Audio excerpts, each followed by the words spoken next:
Ya, mungkin perlu kita tanya dulu, sah nggak nikahnya? Nikah sipil. Nikah sipil apa? Nikah negara gitu. Ya, kita harus tahu dulu. Boleh nggak kita nikah dengan orang yang beda agama dengan kita? Kalau yang muslimnya perempuan, jelas. Laki-lakinya non-muslim tidak sah mutlakon. Mau kitabiyah, mau dia ahli kitab atau bukan ahli kitab, tetap nggak sah. Kalau perempuannya Islam, tidak boleh menikah kecuali harus dengan orang Islam. Tapi kalau laki-lakinya yang Islam, nah ini gimana ini? Perempuannya non-muslim, boleh nggak nikah? Pernah saya sampaikan ini. Boleh bersyarat kalau syaratnya terpenuhi. Tapi rasa-rasanya di Indonesia hampir nggak terpenuhi syarat ini. Hampir-hampir. Maka kalau ada ustadz mengatakan nggak sah nikah di Indonesia, mungkin yang dimaksud dia di Indonesia. Karena syaratnya hampir nggak mungkin terpenuhi. Apa syaratnya? Boleh nggak kita laki-laki muslim? Intinya abis ini jangan nyari non-muslim ya. Kan boleh katanya. Tapi bersyarat. Apa syaratnya? Perempuan non-muslim tadi dibagi menjadi dua. Ada kitabiyah, ada yang bukan kitabiyah. Apa kitabiyah itu? Kitabiyah itu Nasrani, Yahudi. Bas, dua itu aja. Itu kitabiyah. Yang kedua apa tadi? Bukan kita. Udahlah, lain-lain lah, terserah. Itu yang masuk no kedua, nggak sah. Nggak sah kita nikah dengan mereka. Jelas Bu? Tinggal Nasrani sama Yahudi ya. Tunggu dulu, ini ada tafsir. Jelas Pak ya? Yang ini tadi udah jelas nggak sah. Kalau bukan Nasrani, bukan Yahudi, udah nggak sah kita nikah sama mereka. Sekarang tinggal Nasrani sama Yahudi. Sah nggak kita nikah sama mereka? Mereka ini juga dibagi dua. Yang pertama, ada yang dia itu memang asli kitabiyah. Apa itu asli kitabiyah? Yang nasabnya nyambung kepada Bani Israel. Jelas Pak? Ini yang pertama. Nasabnya memang nyambung ke sana. Binti pulan nyambung ke Bani Israel tuh. Yang kedua, dia bukan dari Bani Israel. Dua-duanya bisa sah, tapi syaratnya beda. Kalau dia yang memang asli kitabiyah, yang dia tuh memang nyambung nasabnya ke Bani Israel ini, syarat sah nikahnya adalah harus tidak diketahui bapaknya yang pertama, artinya yang dia dinasabkan kepadanya itu masuk ke agama Yahudi atau Nasrani setelah Islam diutus. Kita punya 3 sekarang. Terkadang kita tahu Pulana ini masuk agama Yahudi atau Nasraninya setelah Islam datang atau belum. Kalau kita tahu dia setelah Islam datang, nggak sah nikah sama dia. Tahu dia masuk agama Yahudi Nasrani setelah Nabi diutus, Nabi Muhammad, nggak sah nikah sama dia.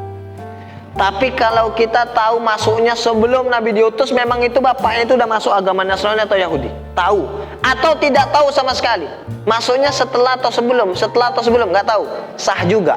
Berarti 2 surah sah, 1 surah tidak sah. Kalau memang asli keturunan Bani Israel. Yang kedua, kalau dia Yahudi atau Nasrani, tapi nasabnya bukan ke Bani Israel, ini bukan turunan Bani Israel, sah nikah dengan mereka. Kalau mereka Yahudi dan Nasrani, sah. Syaratnya beda. Apa syaratnya? Harus tahu awal bapaknya yang tadi dinisbahkan itu masuk kepada agama Yahudi atau Nasrani sebelum Islam diutus. Harus tahu. Berarti 1 surah aja yang sah. Kita tahu, oh ini masuknya sebelum Nabi diutus sudah masuk Yahudi atau masuk Nasrani, sah kita nikah sama dia. Nah, yang tidak sah 2, apa itu? Kalau kita tahu dia masuk setelah Nabi diutus, Nabi udah diutus, Nabi Muhammad, baru dia masuk, nggak sah kita nikah sama dia. Atau tidak tahu sama sekali, masuknya setelah atau sebelum, tidak sah kedua-duanya. Maka tidak sah di 2 surah, sah di 1 surah. Udah jelas hukumnya? Ini masuk yang mana ya? Maka di Indonesia kira-kira ada nggak kemungkinan sah? Kenapa? Kita bukan turunan Bani Israel. Orang-orang Yahudi Nasrani kita bukan turunan Bani Israel. Dan kita tidak tahu awal bapaknya itu masuknya sebelum Nabi diutus atau setelah Nabi diutus. Maka hampir-hampir tidak sah kalau di Indonesia. Satu.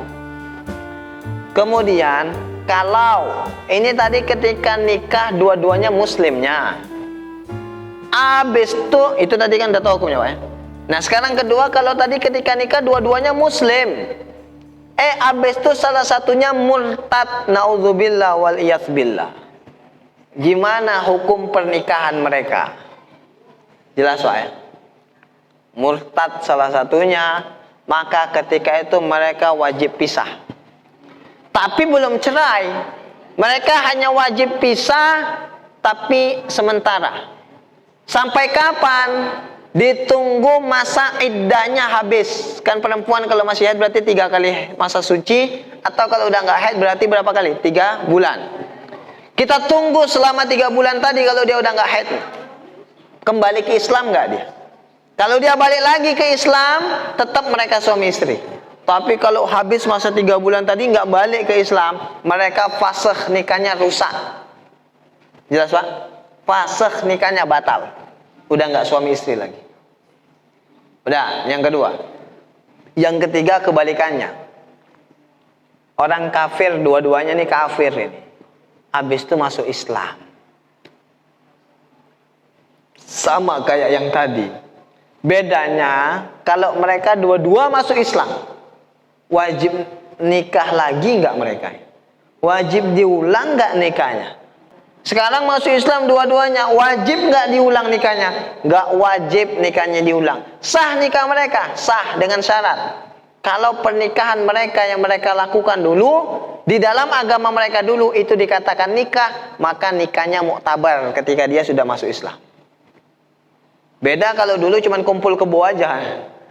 Terus dua-dua masuk Islam, wajib nikah sekarang. Karena dulu tidak dianggap nikah di dalam agama yang dipeluk sebelumnya. Jelas Pak? Jadi pertanyaan tadi, kalau suami istri, satu muslim, satu non muslim, gimana hukumnya? Lihat dulu nikahnya sah atau tidak sah. Kalau nikahnya sah, Alkitab itu tadi nggak masalah. Masing-masing beramal dengan ibadahnya. Yang sholat, yang ke gereja sana. Jelas Pak? Kalau sah. Tapi kita bilang di Indonesia hampir-hampir tidak mungkin, hampir tapi ya, tidak mungkin terpenuhi syaratnya.